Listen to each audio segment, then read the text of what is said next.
Pag may handaan daw tayo, at ang kumakain mayaman at pagkarami-raming nakain, sasabihin ng may handa, may gana po kayo, misis. Di ba? May gana kasi mayaman.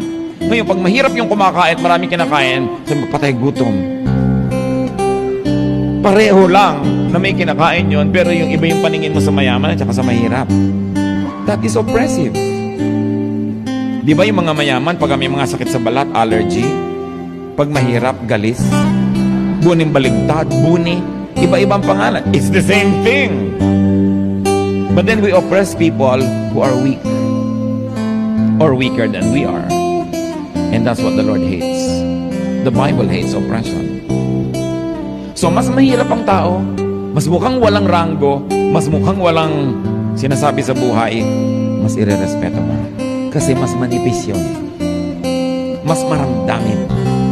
Mas nasasaktan. Ang puso ng Diyos ay para sa mga api at